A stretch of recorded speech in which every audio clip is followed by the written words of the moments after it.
Good evening and welcome to Poland Daily News. I'm Nicholas Richardson. Migration pressure on Poland continues. German police are pushing back at the border with Poland. Our cameras recorded the transfer of migrants into the hands of border guard officers.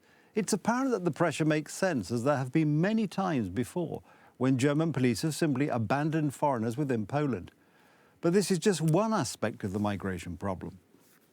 In an interview with editor Janusz Życzkowski, a German politician admits that in the city of Görlitz alone, illegal immigrants cross the border every day. Yet, there is an unnerving silence on the subject in the German media. Przestępczość rośnie. Crime is increasing. Fights between individuals. There are also rapes, gang rapes. There is a very big increase.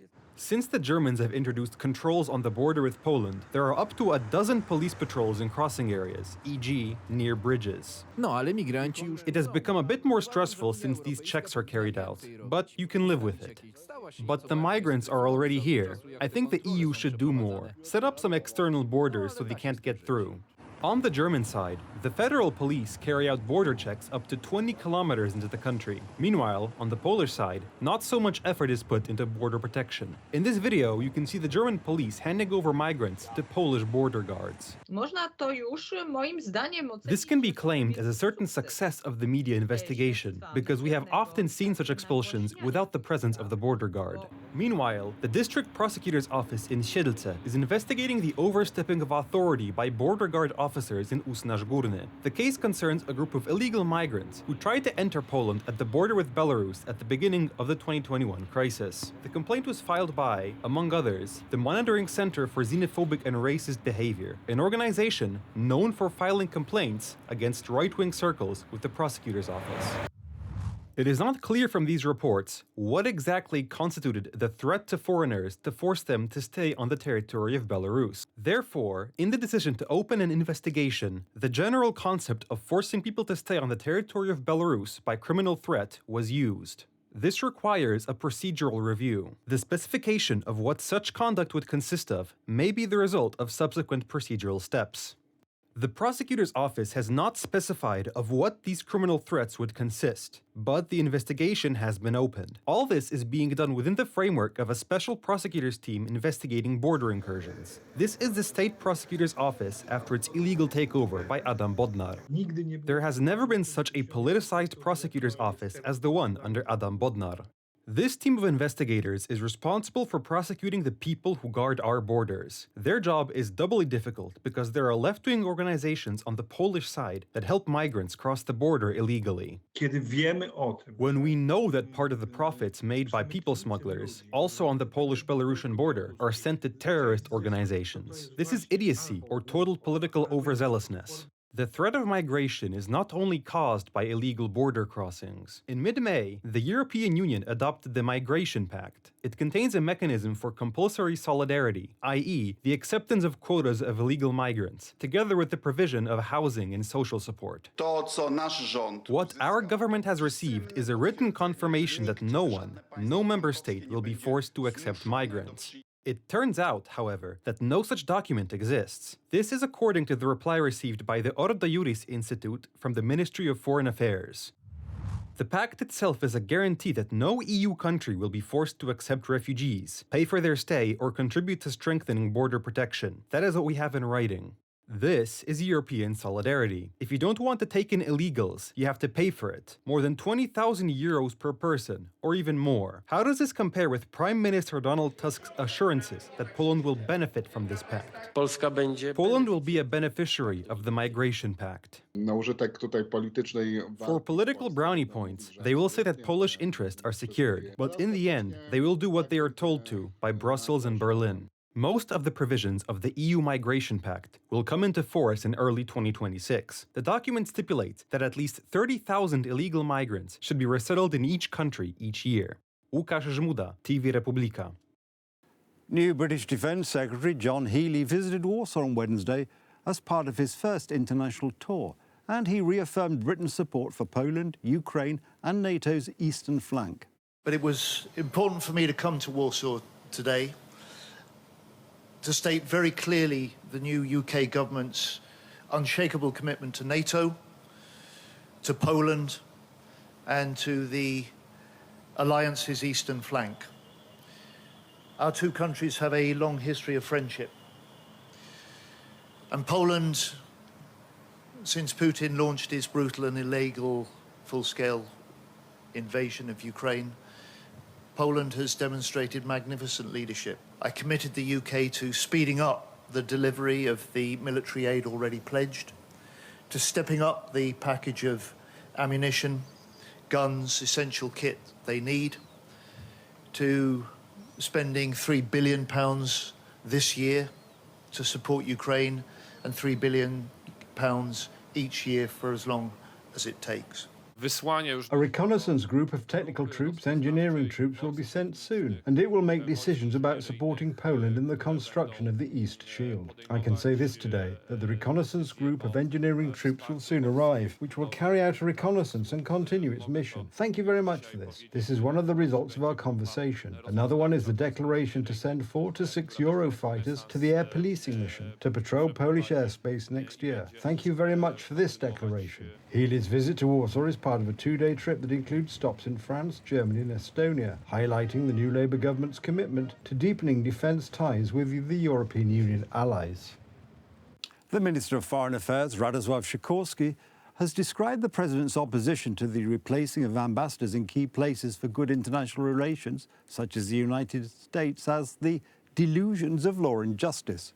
Despite this, the Minister of Foreign Affairs is sending more candidates for ambassadorships, including today Maciej Hunia, former head of the intelligence service and a close associate of Bartłomiej Sienkiewicz, who goes to Israel.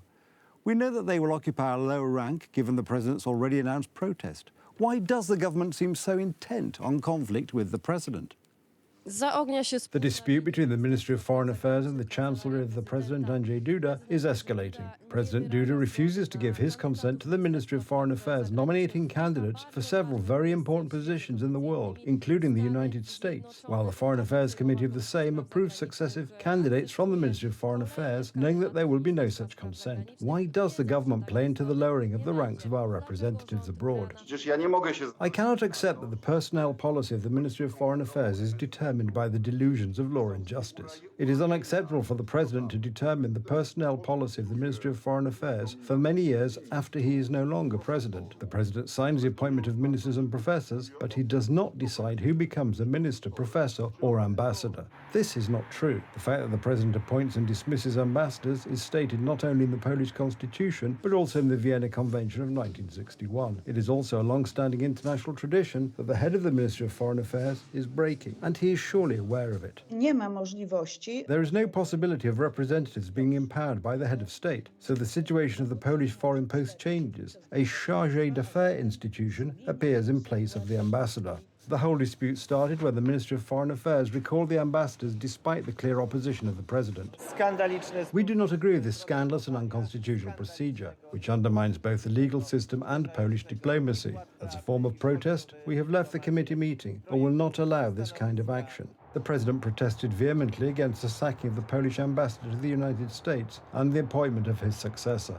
If you send a man who was a Minister of National Defense at the time, in charge of the Polish army, to the United States, we'll become a laughingstock. I will never sign this ambassadorship. Maybe when the next president comes, I don't know what he will do, but I won't sign it. I won't disgrace Poland. This is sabotage. Klitsch will not inspire confidence in the American people. They're sending a man who insulted Donald Trump, a man who has a good chance of winning the presidential election. Nevertheless, the Foreign Ministry dragged Poland's ambassador to the United States, Marek Magierowski, back to Poland before the end of his term, and is now publicly picking a fight with him, accusing him of trying to get rich from the Foreign Service. Previously, it accused Anna Maria Anders of fleeing to the United States while she was in Rome. We really tried to do this smoothly, and then we got some demands from companies, not from the Foreign Ministry. This is not the way to do it. Serving Poland cannot be a way to become rich.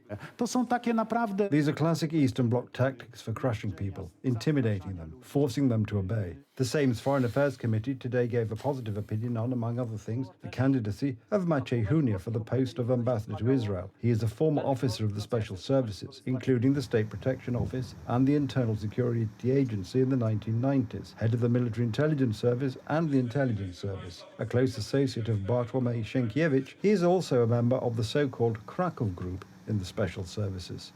zakładać należy. The brutal attack by Hamas, the launch of a military operation in the Gaza Strip, and the increase in tension on the border with Lebanon will continue to occupy the Israeli authorities for some time to come, leading to the assumption that real diplomacy will only be possible once a process of calming the situation has begun. He is a candidate well known to everybody who watched Reset. Known for his intelligence activities, the General of the Special Services was received with great surprise. He does not deal with Polish-Jewish relations. Not many viable ideas were put forward as to how Mr. Ambassador would implement them. He caused astonishment. Sending the head of the Secret Service to Israel will be met with great astonishment in Tel Aviv itself. And this, in turn, will have a negative impact on our international relations. Editor Holdinska, TV Republica. A historic moment. United States President Joe Biden, during a televised appearance at the White House, confirmed his withdrawal from the race for another term as president. America will almost certainly face a Trump-Harris duel, which the Democrats are increasingly strongly betting on. Can she stop Donald Trump, who has long and mostly successfully courted voters? Joe Biden is the first president in more than 50 years to withdraw from seeking a second term. The special address delivered in the Oval Office was probably one of his last. Biden's speech was watched by hundreds of his supporters in front of the White House.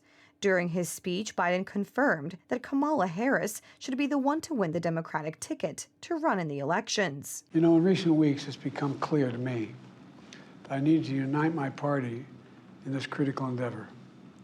I believe my record as president, my leadership in the world, my vision for America's future, all merited a second term. But nothing can come in the way of saving our democracy. That includes personal ambition. So I've decided the best way forward is to pass the torch to a new generation. In just a few months, the American people will choose the course of America's future. I made my choice. I've made my views known. I would like to thank our great Vice President Kamala Harris. She's experienced, she's tough, she's capable. She's been an incredible partner to me and a leader for our country. Now the choice is up to you, the American people. It is increasingly being said that Biden did not want to resign until the end. However, he was forced by his own political environment, predicting his defeat to Trump. Now the Democrats have blissfully changed strategy and are expressing support for Vice President Kamala Harris.